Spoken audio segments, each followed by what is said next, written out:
कभी आपने महसूस किया है कि ध्यान के बीच अचानक मंत्र अपने आप गूंजने लगता है, जैसे कोई अदृश्य शक्ति भीतर से उसे जगा रही हो?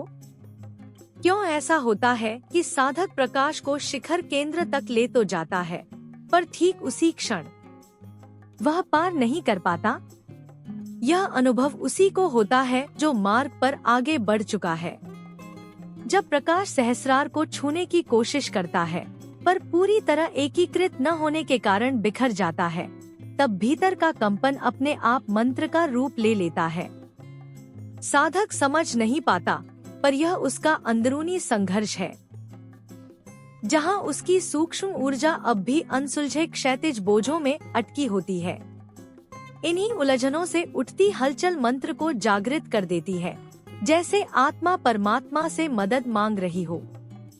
कभी यह मंत्र ऊर्जा को एक कर देता है और प्रकाश फिर ऊपर उठ जाता है, और कभी साधक लौट आता है, अधूरा लेकिन हारता नहीं, क्योंकि यही यात्रा है जहां हर असफलता अगले आरोहण की तैयारी बनती है।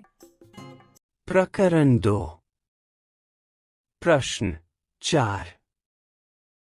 क्यों कभी कभी साधक मंत्र का जप स्वतः प्रारंभ कर देता है?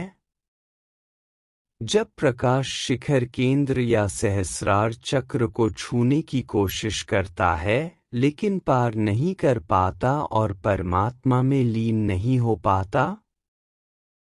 उत्तर: यह अनुभव एक उन्नत आध्यात्मिक साधक बार बार करता है, भले ही उसने कई बार लीनता का अनुभव किया हो। यह असामान्य होता है, लेकिन होता है, और इसका कारण साधक को पता नहीं होता।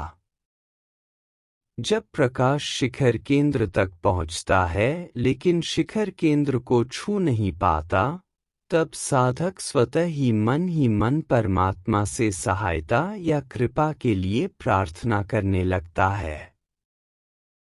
कभी कभी वह शिखर केंद्र को छूने में सफल हो जाता है और अंततः परमात्मा में लीन हो जाता है, लेकिन अधिकांश बार साधक की साधना मंत्र जाप के साथ समाप्त हो जाती है, जो अपने आप होता है, और अंततः प्राण शक्ति या प्रकाश नीचे के चक्रों में लौट आती है और साधक का मन क्षैतिज तल पर वापस आ जाता है, बिना लीनता की कृपा प्राप्त किए।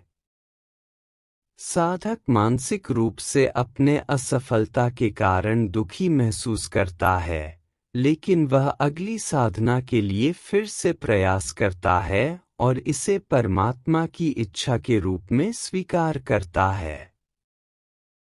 मूल रूप से इस विशेष अवरोध का कारण, जिससे प्राण शक्ति या प्रकाश ऊपर उठकर परमात्मा में नहीं मिल पाती, बहुत जटिल नहीं है, लेकिन क्षैतिज तल की गहराई से जुड़ी समस्याओं से इसका गहरा संबंध होता है। जब साधक ध्यान के दौरान सूक्ष्म ऊर्जा को आज्ञा चक्र से चिदाकाश तक उठाता है, ये ऊर्जा पूर्णतः एकता में एकीकृत नहीं होती हैं, तो ये ऊर्जा ऊपर उठते समय असंगठित हो जाती है। सूक्ष्म ऊर्जा एक एकीकृत प्रकाश होनी चाहिए, जिसमें प्राण शक्ति, मानसिक ऊर्जा, आत्मा की तरंगें, चेतना, जागरूकता आदि सभी प्रकार की ऊर्जा एक बिंदु में पूर्णतः समाहित हो। यह सूक्ष्म ऊर्जा बिंदु पूर्णतः एकीकृत, सघन और प्रकाश की धार की तरह होनी चाहिए। लेकिन कई बार ऐसा नहीं होता, हालांकि एक नियमित साधक के लिए ऐसा होना चाहिए। यह मुख्यतः क्षैतिज तल की विभिन्न समस्याओं के कारण होता है, जो साधक के मन में अनसुलझी रह जाती हैं, और मन इन समस्याओं में उलझा रहता है और ध्यान में भी इन गहराई से जड़े जमाई हुई समस्याओं से बाहर नहीं निकल पाता। मानसिक ऊर्जा का एक हिस्सा इन समस्याओं में उलझा रहता है, यद्यपि मन आत्मा में आज्ञा चक्र पर विलीन होने की कोशिश करता है, लेकिन सूक्ष्म रूप से उलझी हुई ऊर्जा प्रकाश के ऊपर उठते समय एक अलग पहचान के रूप में जमा हो जाती है। चूंकि यह प्रकाश बिंदु पूर्णत, समाहित और एकीकृत नहीं होता, इसलिए जब यह उन्मनी चक्र तक पहुंचने या सहस्रार को छूने की कोशिश करता है, तो सबसे हल्के प्रभाव से यह अपनी मूल ऊर्जा में बिखर जाता है और मन, आत्मा, जागरूकता, चेतना, प्राण और अन्य नकारात्मक मानसिक क्षैतिज ऊर्जा एक व्यक्तिगत इकाई के रूप में प्रकट हो जाती है। यह उच्च कंपन वाला क्षेत्र होने के कारण दिव्यनाद मंत्र के रूप में मानसिक रूप से अपने आप शुरू हो जाता है, जो कि साधक के द्वारा उच्चतम तल पर बिखरी हुई प्रकाश ऊर्जा के प्रभाव से होता है।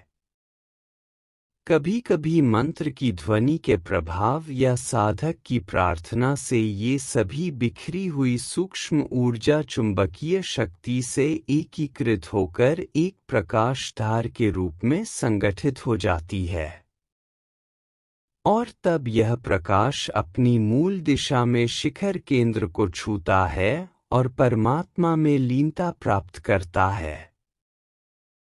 लेकिन यदि मंत्र के निरंतर जप के बावजूद इन बिखरी हुई ऊर्जा का एकीकरण नहीं होता, तो अनेक विचार मन पर आक्रमण करने लगते हैं।